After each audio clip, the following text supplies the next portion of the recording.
Joining us today, we have a couple of gentlemen that are actually former Air Force Academy Falcons, and they are doing some very interesting and some very important work in the world of sports. And I know important work gets thrown around a lot. You're going to have to trust me on this one because this stuff is highly important. If you've got a kid in sports, if you play sports yourself, if you are an athlete of any kind, then what these two guys are going to be talking about is going to be of interest to you. And I would encourage you to share this conversation with people in your life that are involved in sports as well. Joining us today on the Daily Dose, though, I would like to introduce our guest today. We have Brian McDonald and we have James Manu joining us. Welcome, gentlemen. Thank you both for being here on the Dose. How you doing today? Doing very well. And I appreciate you both stopping by. You know, we have a lot of things to discuss today, but I'm just going to lob this out there, kind of looking at the background. I'm kind of looking at you two just in particular, and you both look like you might have some athletic background. I'm assuming you each have a sports background. Brian, were you an athlete growing up, and what did you play and what did you participate in? Well, I colored myself an athlete growing up. I played, the major ones, basketball, baseball, football, and then just focused on football in high school because that was my therapeutic outlet, if you will. Okay. And that got me through high school. Where did you grow up, Brian? Outside of Chicago in Gary, Indiana. So basically a suburb of Chicago, about a half hour away from the old Comiskey Park. So I'm a South Sider. Okay. So you are you're Cubs then, right? Is that oh, White Sox. You're White Sox. Sorry. Yeah, hush your mouth. Hush your mouth. Exactly. Wash my mouth. That was so. James, where'd you grow up at? All over. I was an Air Force brat. Okay. It so happens that I also ended up at the Air Force Academy, but Air Force brat, lived all over. I mean, you name it, and we probably lived there. But like where? Give me an example. We were in Edwards Air Force Base. I actually remember the first shuttle landing because they used to let school out so we could all go watch it. Sure. Lived in Italy for a while, which was really cool. That's not Indiana. You lived in Italy for a while? Yep. San Vito Air Station, Italy. That's where we were. It was it was pretty cool. One of my favorite places we lived. So then, James, are you playing high school sports? You're in Italy. What are you doing? So we are. They don't have organized football. Okay. So all three of my brothers, who are older than I am, they all went to school on football scholarships. So while we were out there, I started high school out there, and my brothers talked my parents into sending me back to the States so I could try to get a scholarship out here in sports or whatever, because it was almost impossible to do that back, late 80s while you're in Italy. So I actually lived with my brothers while I was in high school. So, and then that's how I ended up at the Air Force Academy. I think that's how they came up with the term bedlam. Brian, what about you? You played high school sports as well? Yeah, I played high school throughout, wrestled, but I didn't compete because wrestling you had to cut weight. And so I wanted to try to put on weight for football. So I wrestled, just helped in the practices, and that helped me on the Air Force or the football side of the house. And then eventually went and played football a little bit at the Air Force Academy. What position were you playing in high school, Brian? High school, I was offensive and defensive line. Oh, wow. So you're one of the big boys up front. James, I'm assuming you were a scat back of some sort. Yeah. I was D tackle and nose guard. So Okay. So you go through high school, and like you both kind of alluded to, you ended up playing some college ball. Brian, what schools were looking at you? What schools were you considering? Let's see. I had offers to Tulane, Air Force, Navy, Purdue, and a smattering of others. Okay. And actually here's one example why bowl games count, because it was January, I think 91 or January 90, depending on the timeline. Yeah. Ohio State was playing Air Force in the Liberty Bowl, and Air Force won. And so I was looking at, basically I had it down between Air Force and Purdue. Purdue is the bottom of the Big Ten, or I could go to a school that beats the Big Ten. Sure. And so that I had a lot of other factors in play, but that was one of the deciding things. So basically a couple of days later, I signed on the dotted line. James, what schools were chasing you? What interest were you getting? Obviously Air Force, but I was in Idaho at the time. Okay.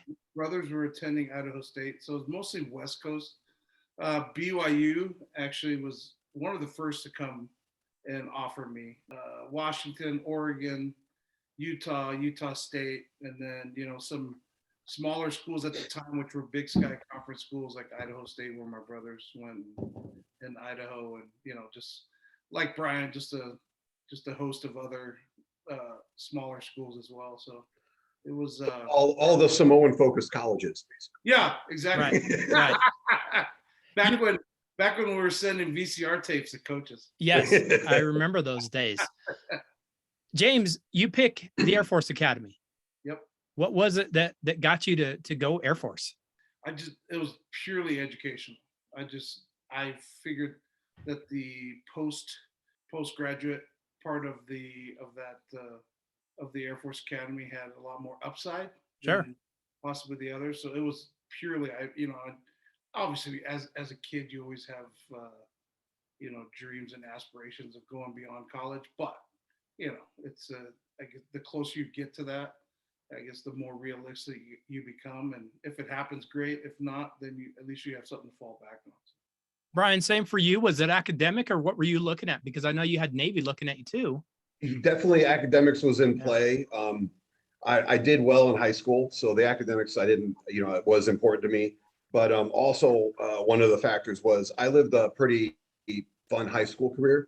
And so I knew if I went to a regular school, the odds of me succeeding were less than stellar. So I needed somewhere where I was going to get a little more discipline. And honestly, I had an affinity to the military, so that helped a lot. And then I wanted something that I knew I was going to play college football or pro football ever. So I wanted to go to college for the sports experience and play as long as I could, but I knew I was going to be good enough. So I was looking beyond college and what was going to set me up best for that. And plus I had a number of family members that had served sporadically throughout their lives. So you put all that in a pot, and then you get me going to Air Force. Well, and sometimes people don't realize this, but with both the physical and the academic demands at the academy, playing football is kind of the easiest part of your day, isn't it? It depends. Yeah.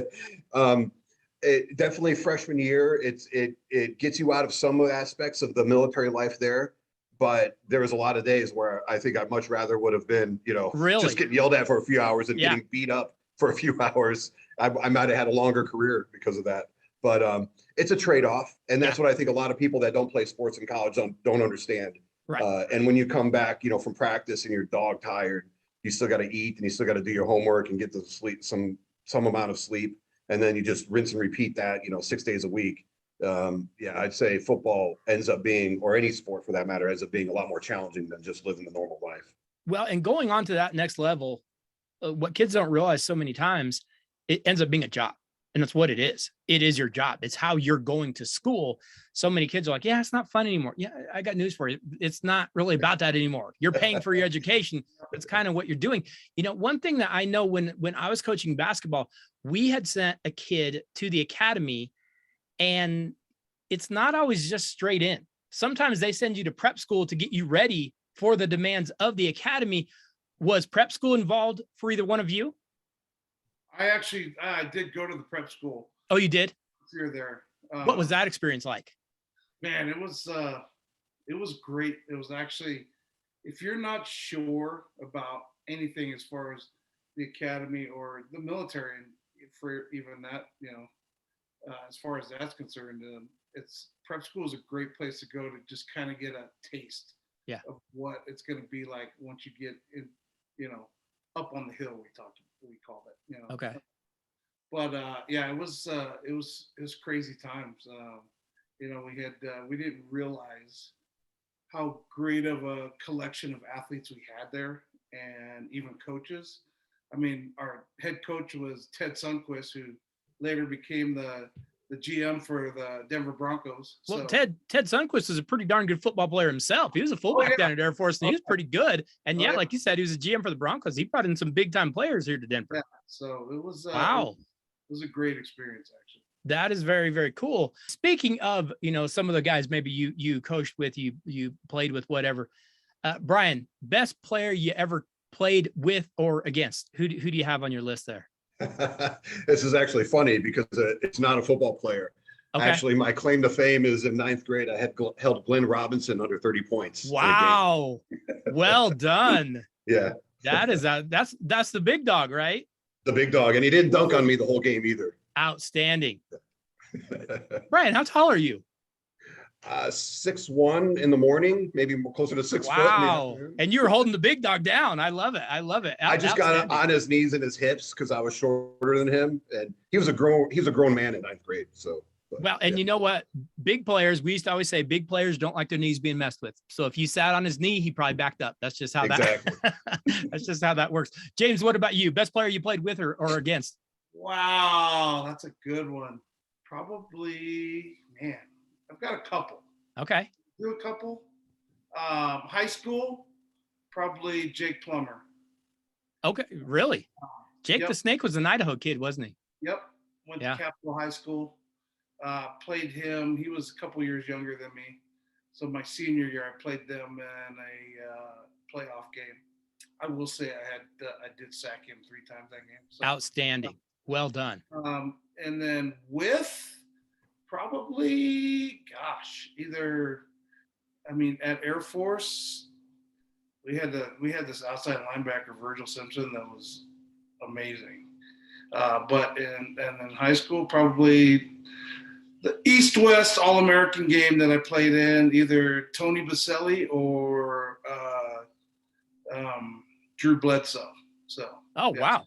Yeah. So you've got some big time names. These are big time players for both of you. Name dropping. Right. Exactly. And you know what? The best part about our era of those VCR tapes, no one can go back and disprove any of it. So the older we get, the better we were. And that's just how it is. Now, I'm guessing on the year, but I would think based on the years that you guys were probably there, you both must have played for Fisher DeBerry, one of the all-time greats.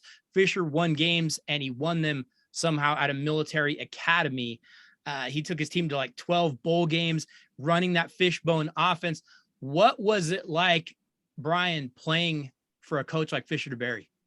That's another reason why I went there too, after just meeting him a little bit and having the success he had. That's where I wanted to go. And they recruited me to play linebacker and not play line but I still was hoping that maybe I can weasel into the offensive line. And I love the way the offense ran and all that. Oh yeah. But it was great because he commanded immediate respect. And for young kids, especially for somebody of my ilk, that was hard to gain. But he had it immediately. And so that's what drew me to him. Oh, I could only imagine. And the way he ran things and just the type of person that he was, forget the coaching stuff. Fisher DeBerry always came off to me just as that quality human being. James, what about you? What was playing for Fisher like? Oh, I feel exactly the same way Brian does. When you first meet him, it's just, man, you just want to play for that guy. When you meet someone that you're willing to, put your body on the line for out on the football field, and that's the feeling you get within the first 5 minutes of meeting them. That's you've probably found your coach. And my D-line coach, Coach Smitty, who eventually became I think he was head coach at West Virginia, wasn't he, Brian? Yeah, I think that's where. Yeah, people migrated that way. Yeah. Anyway, it was just the whole coaching staff was just amazing. Now, you play at the military academy, and the military academies are so disciplined. I don't know the answer to this, but a lot of time people don't realize Fisher DeBerry is not necessarily a military guy. He's a football coach. Mm-hmm. He has found a system that works for military guys. When you are at that academy, you have to be so disciplined. You're undersized. You're outmatched physically in every single game. So you've got to be quick and you've got to be smart and you've got to be disciplined. Does the discipline there also come from Fisher, or is it ingrained in you every single day? And then Fisher's job is just, football stuff and the discipline's already kind of there, or is he hammering you just as hard? I'd say it's both, but also they recruit people that are already somewhat disciplined to begin with, and you're not making it in the academy the minimum thresholds, you're getting a certain type of individual, and then they're building upon that. It's reinforced all during the academy time. And then on the football field, it's reinforced even more. Sure. And then a number of the coaches are previous grads as well. So they bring that level of respect and understanding your cadet life as well. So that they know what they're doing there. Yeah. Yeah. And they're so good at it. And what they're even continuing to do now at Troy Calhoun has just been amazing. I'm assuming you guys were there around the Bo Morgan, Steve Russ, Steve Hendricks kind of era. Is that kind of the time that because that's pretty highly successful era. Steve Russ. Yeah. Yeah. That's why I was the fourth best linebacker of my year. I understand completely. Staying with you, Brian, it's always said playing at Air Force, you would be okay losing every game on your schedule as long as you beat Army and as long as you beat Navy. True or false? That's true to some extent, but there's a few others you don't want to lose to either. Back in the day when we were there, you couldn't stand CSU. Yep. BYU, so everybody was a target, but those were big targets as well. But yeah, I mean, I guess if you want to look at a silver lining, and if you have a crappy year, you want to beat Army and Navy, but you don't want to ever be, 2-8. No. James, you were there. How many Commander in Chief trophies did y'all win when you guys were there? Is that 1 or 2? 2, right? Yeah. I think so. Yeah. Something like that. Yeah. 2. I want to say 2. Yep. Who do you hate more, Army or Navy? Oh. I know. It's like picking your ugliest girlfriend, right? I'm gonna go with Navy, because Army just wasn't as competitive. I was gonna say you were beating them every year. And I've become really good friends with a guy that played at Army, so Okay. I don't want to hear it from him. So yeah. Yeah, back then Army wasn't as No, they've turned it around. I give them a ton of credit what they've done recently, because they've really turned that program around, and that's not easy to do. So, James, what did you study at Air Force? I was a business management. Okay. What about you, Brian? Civil engineering. Civil engineering. Yeah. So looking back now for both of you, I guess, how many years of organized football would you say you played? You can take off your shoes if you need to. I did 8. 8? I didn't grow up playing Pop Warner. I just Okay. played when I started middle school back home. Gotcha. So Gosh, for me, it'd be 14, 15 years. Yeah. And see, I'm at about 5. Pop Warner and then 2 years of high school ball. And I'm going to go into another area here, probably impossible to assess, but I'm going to throw this out to you anyways. And I was thinking about this myself. Brian, how many head injuries would you say you had playing whatever kind of collision sports you happen to play? you're talking about the ones I can remember. See, that's exactly what I said. And what it about was the a ones I little bit different forgot?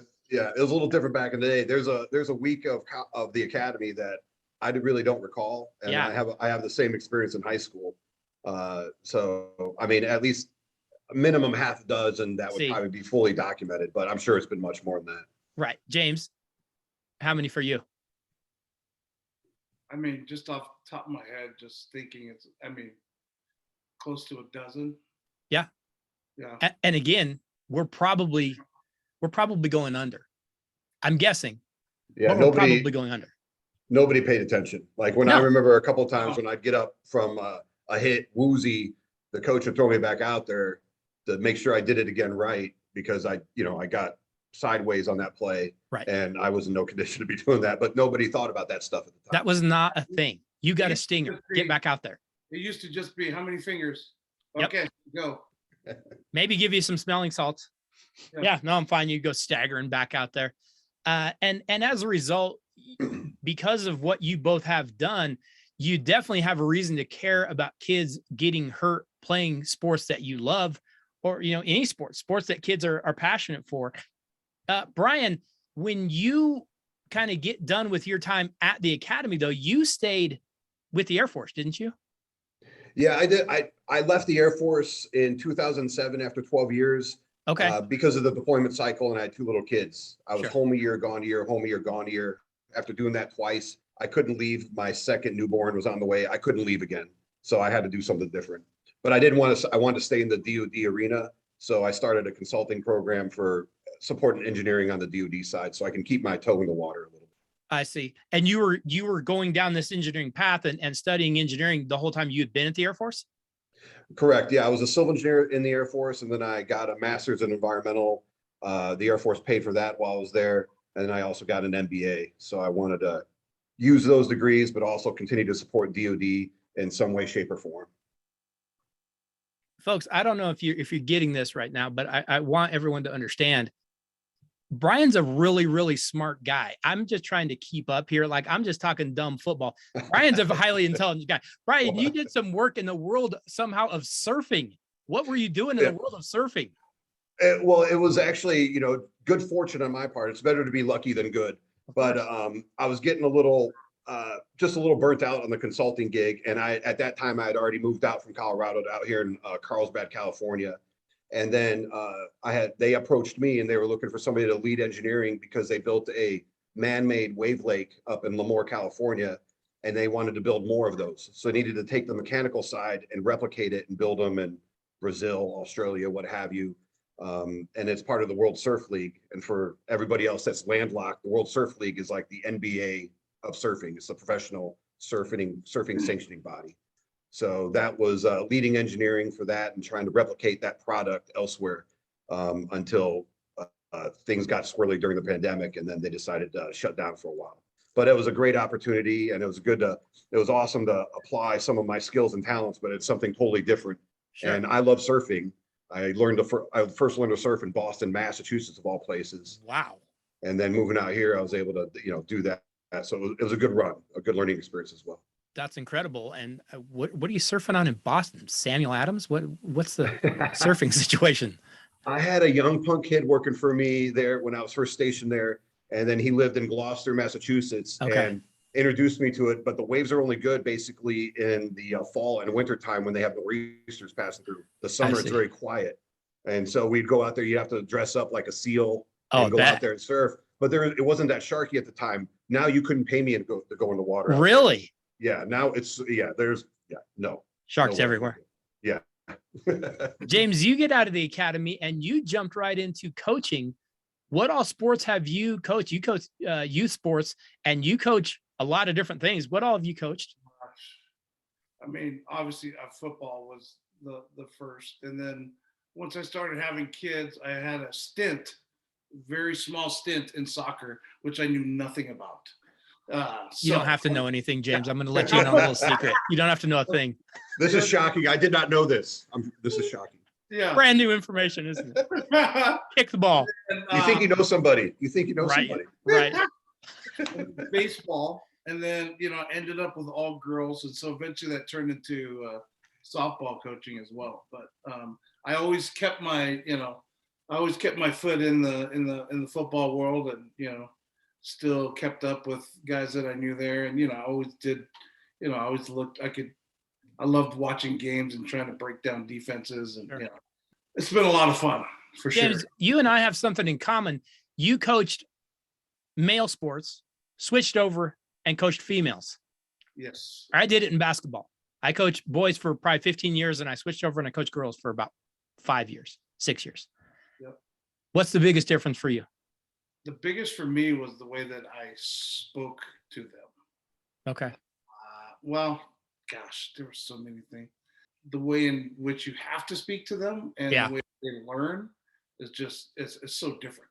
It's just it was quite the changeover. Trying to learn what the best way it is to even instruct a girl versus a boy. Some great. I've some great athletes I've coached in the past, girls and boys. It's just amazing. Like, some girls I would put up against any boy I've ever coached. So, right. I think just the communication part of it. Well, and that's exactly what I always notice. It's funny to me, whenever I'd go into the gym with boys, the boys would come up to me and they'd say, "Hey coach, watch me dunk." Great. And I go into the girls' gym. "Hey coach, how was your day?" Yeah. What? That's a totally different thing. The other thing that I always noticed was that girls, they're so much smarter than we are. Don't let anyone else know that, but they're able to compartmentalize what just happened. We can't. We are right here, and it is all enveloping. Whereas girls can go, we lost a big game. Put that aside. Mom, how are you? You know, they're able to do that. We're not so good at doing that. I don't know. They're way more mature than we are. Whatever. Brian, you've played football at a high level. You're in the Air Force. You're working in engineering. You worked in the surf world. And now, currently, you have gone into a whole new adventure. Tell me a little bit about what you're doing right now, because it's really, really interesting. We talked a little bit about football. We talked a little about injuries. Tell me what you're working on right now. Sure. Awesome. So the pandemic was probably the best thing that happened to me from just an overall professional standpoint, because although I love the surfing world, it was more distant. You know, now I'm in the surfing arena or in the sports arena, but now I'm farther away from football than I ever been before. Right. And so the shutdown happened. They closed down all the engineering for where I was working, and I was sitting around hanging out, really doing nothing, because we're out here in California. We couldn't do much. Do a thing. And I had a really good buddy of mine that I met from when my sons were playing hockey, Nick Asayan, and he had bought the assets of a company in 2018, previously called SG Helmets. And they were obviously sucking wind too. So he asked me to come in and help out a little bit. And so, yeah, I came in, helped out, looked under the hood a little bit. And I was like, holy moly, this thing is a rocket ship. You guys have a fantastic product, hit on a fantastic idea. And so by hook or by crook, I wheeled my way into his business, and now I'm a main partner and a main owner operator of what we call Light Helmets now. And we make football helmets and flag football helmets. So one of the things that impressed me the most in kind of looking at your group at Light Helmets is the team that you have assembled.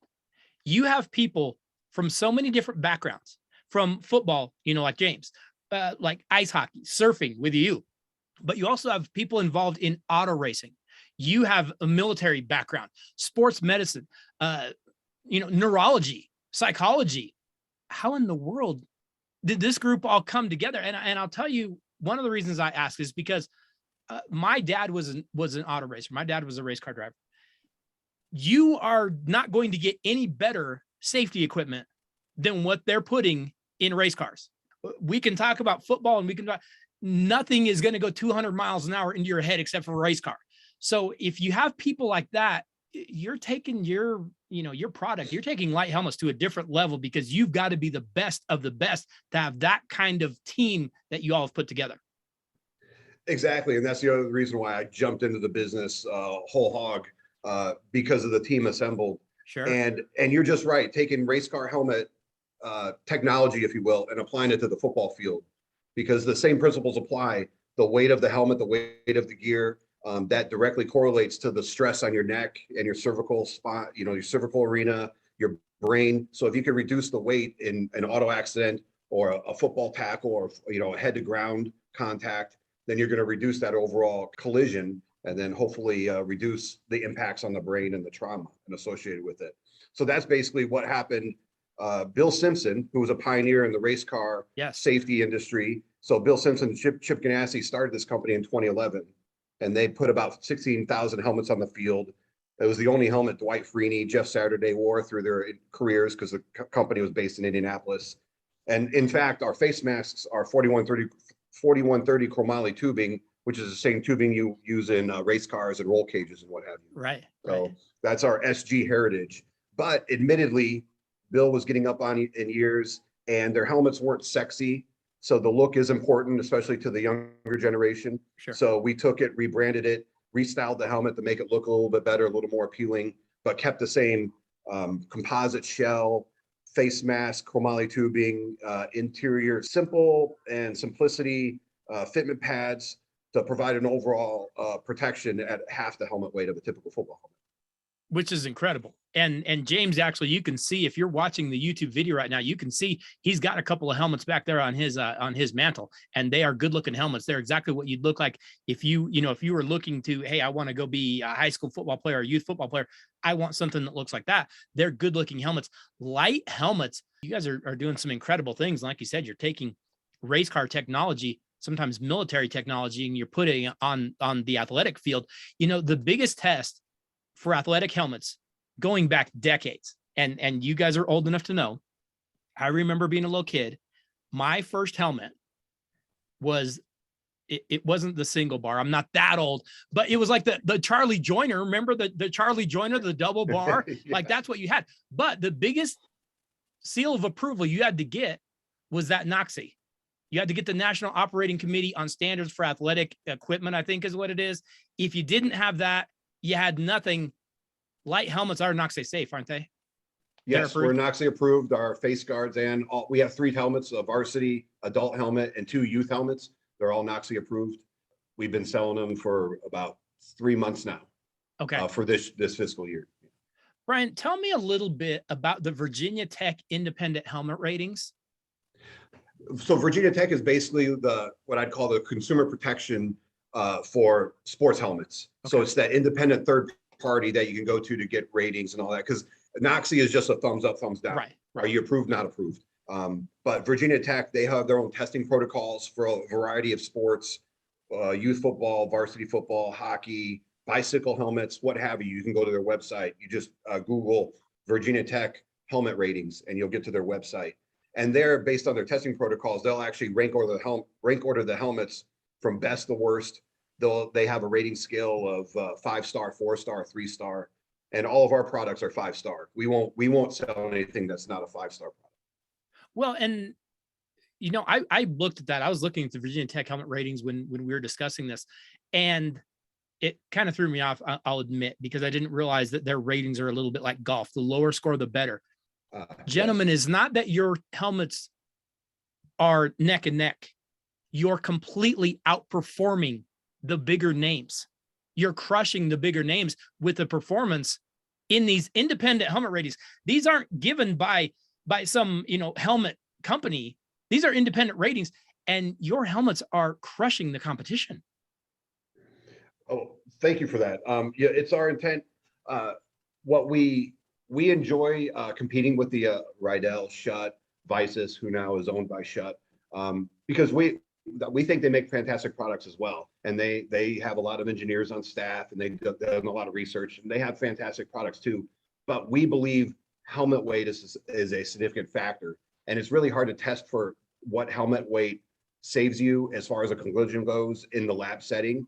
But even despite that, we're able to compete very well in the Virginia Tech rating system. And so we're definitely a proponent of how they test helmets, and their Virginia Tech improves their testing protocols over time as they get new information. So we're confident we're going to continue to move up that chain as we innovate and develop, because they're innovating and develop their testing protocols as well. Okay. So what all sports right now does light helmets cover? So we have football, tackle football, and then we developed a flag football helmet, which you can see above James' head right there, and actually in the back. That's the one in the middle. Drew Brees is our spokesman for that. Okay. And it's basically a flag football helmet for flags, 7-on-7, if you're doing non-contact days on the football field or passing tree stuff.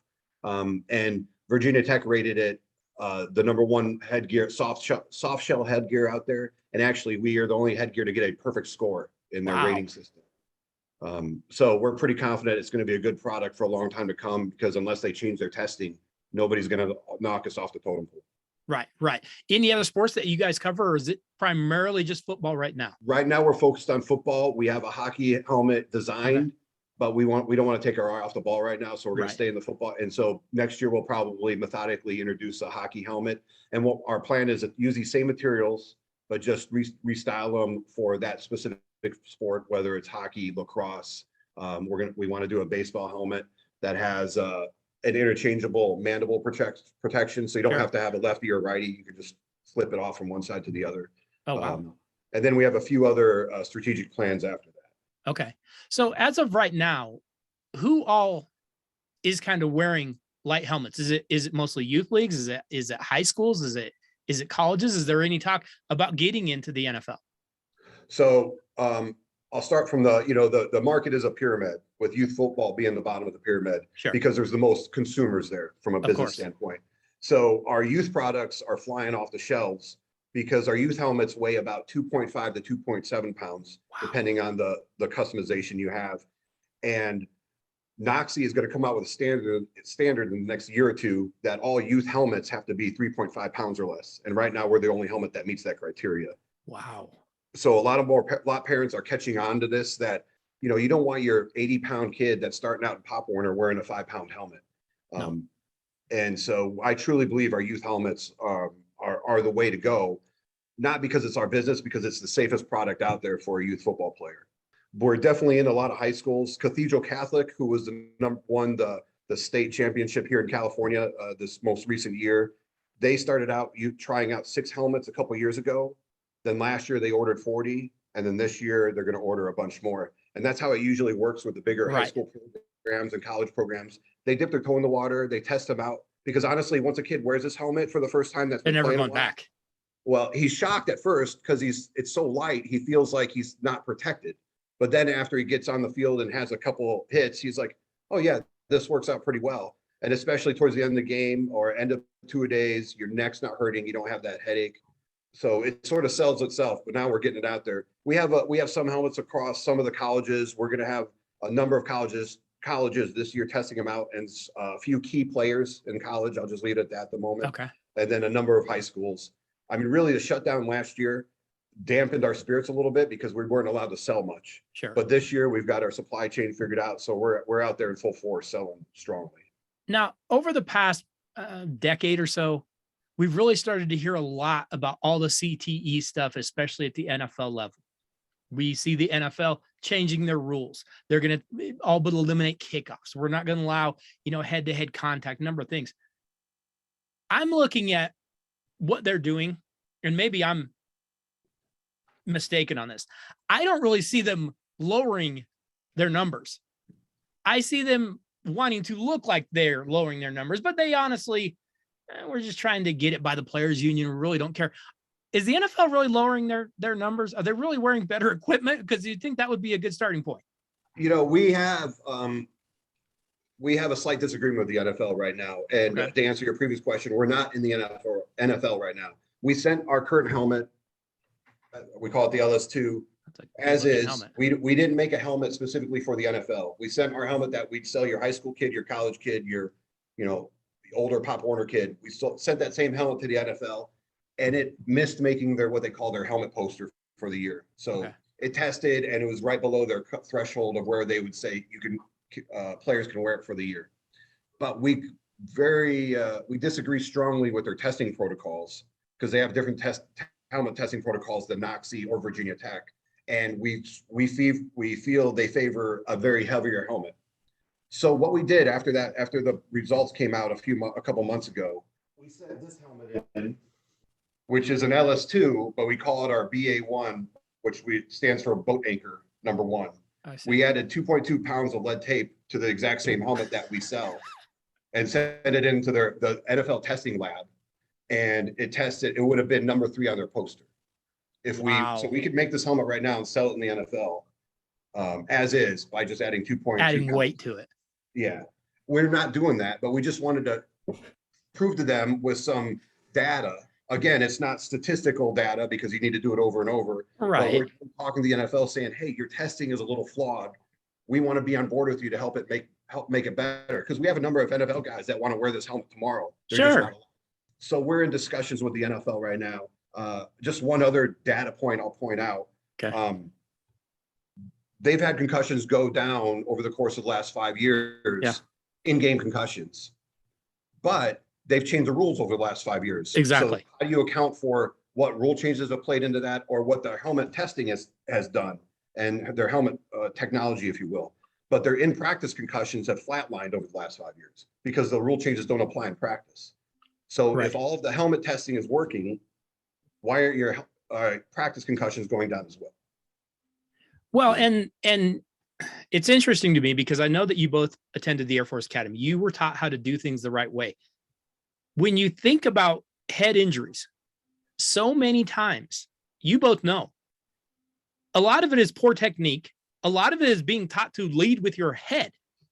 Wearing the lighter helmet might feel different to you, but you're also going to be a little more disciplined about what you do because I'm going to do things the right way. I'm not just jamming my head. James, you grew up wearing that big bike helmet that weighed about 27 pounds. Hey, Yeah. we went in there and we threw our head into any situation. It seems to me some of it is wear a helmet a little lighter and you're a little smarter with what you're doing.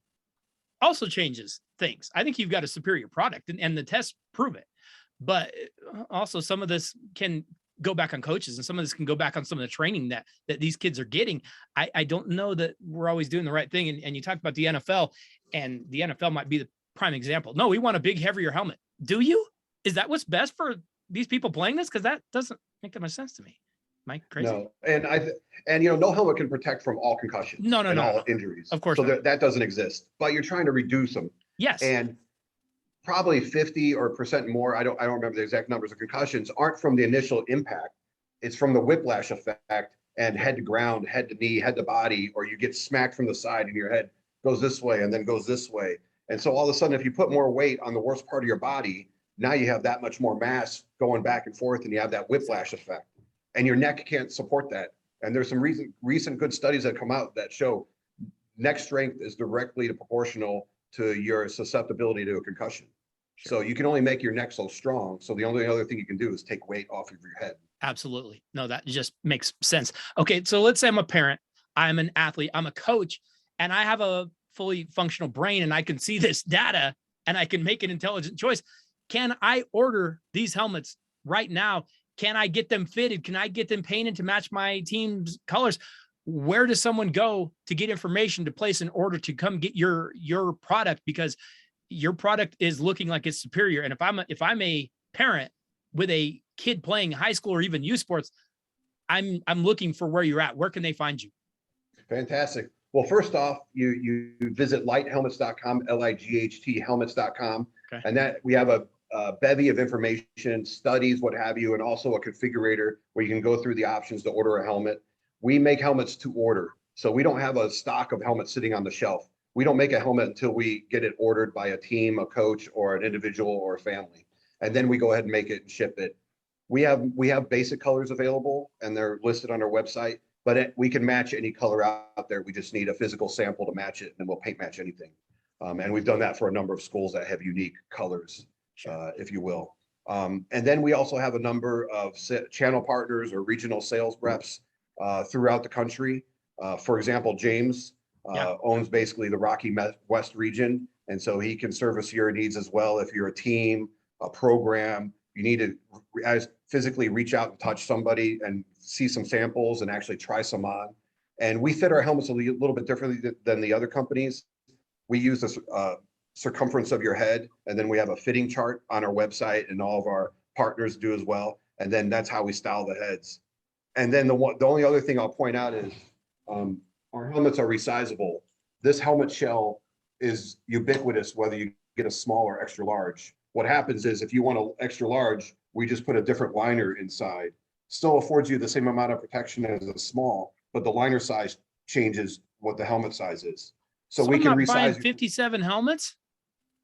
You would buy. You can buy or what have you. Right, but for one kid, we all did it. You were 9 years old and I had to get a different one, and 10 years old and I had to get it. You could actually go probably get one helmet at least for a larger span of years.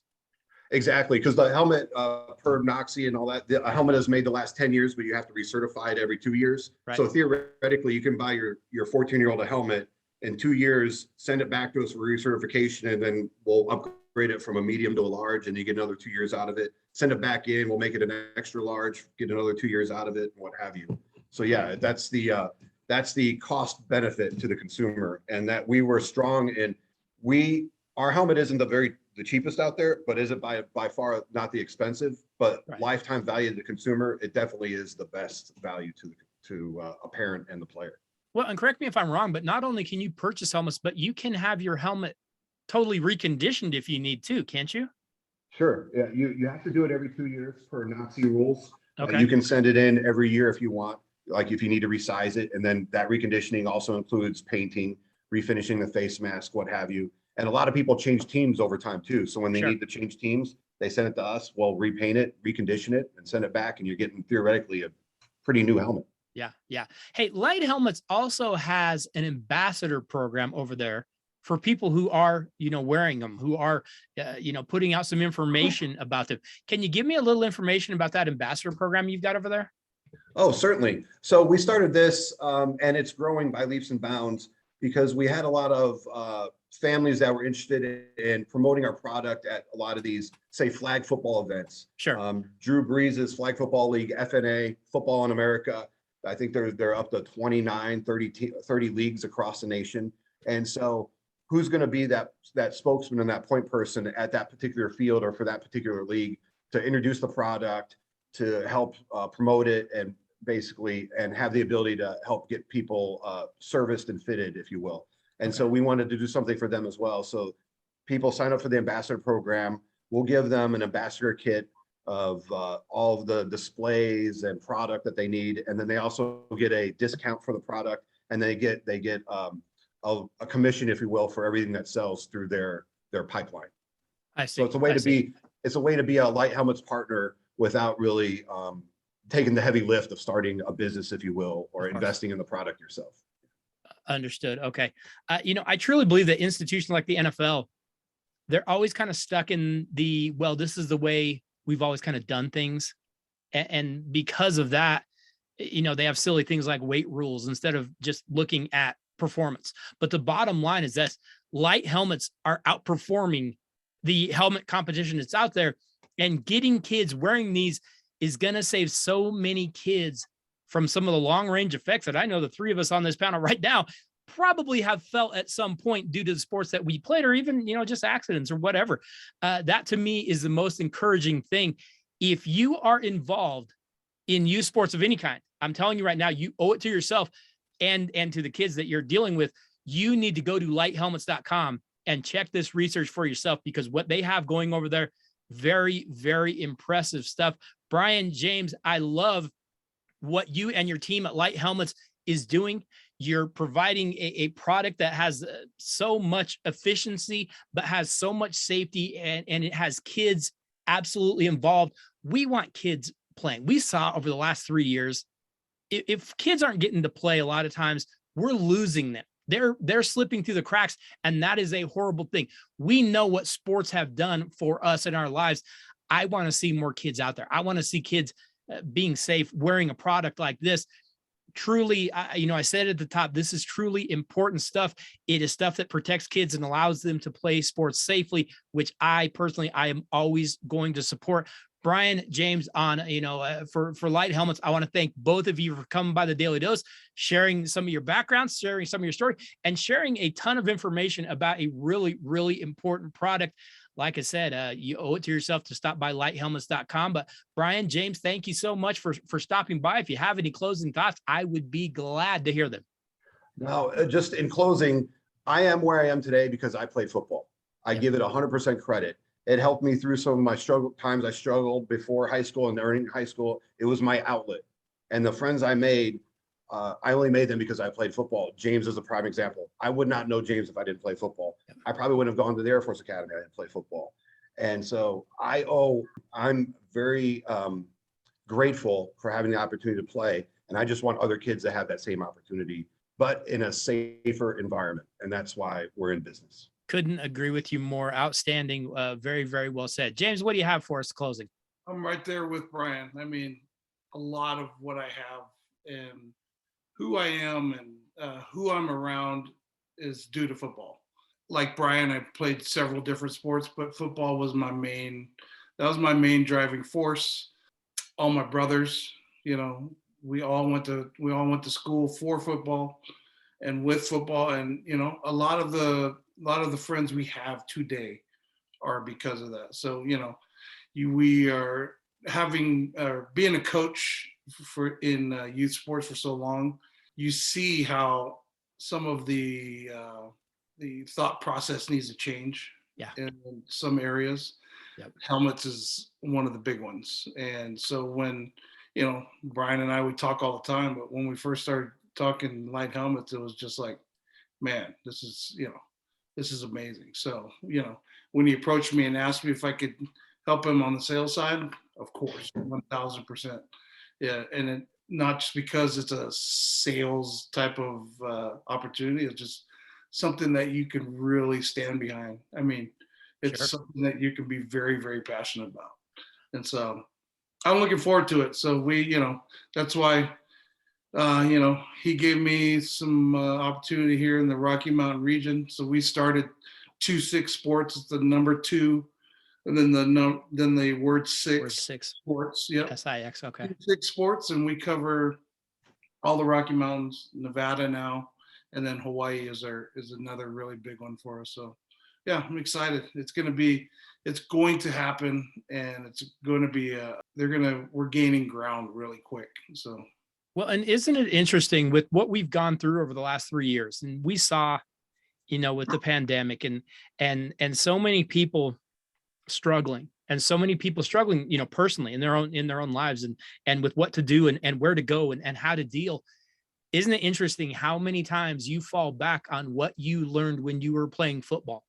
When you were playing sports, you say, hey, I know this. I know I've got to take care of this. I know I've got to do this. I know I've got to stay strong doing this. It is so much. I know we don't always like kids to know this. It is so much about learning those life lessons that are going to carry you when you go through difficult times like we've all gone through. And to me, that is where we want these kids involved. We want kids, you know, staying on the field of play, being involved in sports as much as we can, because they need these life lessons that are being taught.